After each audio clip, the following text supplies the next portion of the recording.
Smart listeners, banyak hal yang kita ajarkan kepada anak sebagai bekal hidupnya di kemudian hari yang akan menjadi modal kesuksesan kehidupan dunia dan akhiratnya.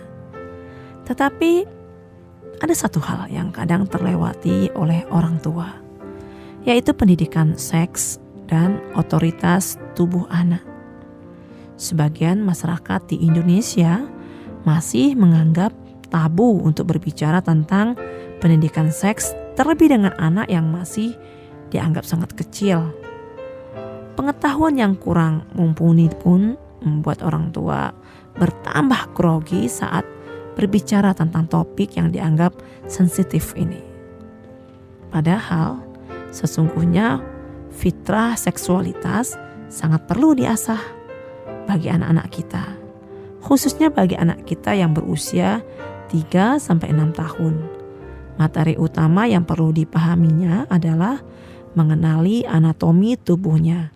Artinya, orang tua perlu mengajarkan pada anak ada area tertentu yang tidak boleh disentuh oleh orang lain, sehingga anak paham dan mampu menjaga dirinya saat berinteraksi dengan lingkungan. Merujuk data dari KPAI tahun 2015, tercatat ada 21,6 juta kasus pelanggaran hak anak sepanjang tahun 2010 sampai dengan 2014. Dalam jumlah ini, 58% dikategorikan sebagai kejahatan seksual yang diikuti oleh pembunuhan. Komisi Perlindungan Anak pun mencatat paling sedikit 5 tahun terakhir kekerasan seksual mendominasi angka lebih dari 50% dari jumlah keseluruhan kasus kekerasan pada anak. Sebagai orang tua, kita punya tanggung jawab yang besar untuk melindungi anak dari berbagai bentuk kekerasan, terlebih kekerasan seksual. Untuk mengajarkan anak secara efektif, tentu saja orang tua harus mengetahui informasi yang tepat mengenai dampak kompleks dari kekerasan seksual pada anak kita dan fakta-fakta penting lainnya. Jadi, apa yang bisa kita lakukan untuk membuat anak sadar akan bahaya dan melindungi dirinya dari pelecehan seksual? Pertama, ajarkan anak tentang anatomi tubuhnya. Pengenalan anggota tubuh harus dilakukan sedini mungkin dan dengan penamaan yang tepat. Maka saat Anda mengenalkan anggota tubuh seperti ini hidung, ini mulut, dan sebagainya, maka di saat bersamaan anak pun dikenalkan dengan nama-nama alat genitalianya. Adalah hal yang kurang bijaksana ketika orang tua memilih menghaluskan ataupun menggunakan kata-kata pengganti untuk istilah anatomi tubuh seperti payudara, penis ataupun vagina dengan kata-kata yang menurut mereka lebih bisa diterima.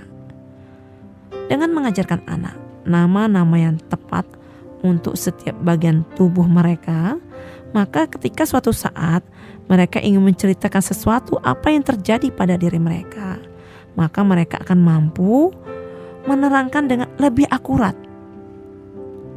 Dengan menggunakan istilah anatomi yang sesuai, semua orang yang terlibat akan memahami persis apa yang dimaksudkan oleh anak-anak, guna meminimalisir kemungkinan salah tafsir ataupun ketika mereka mendapatkan pelecehan secara seksual.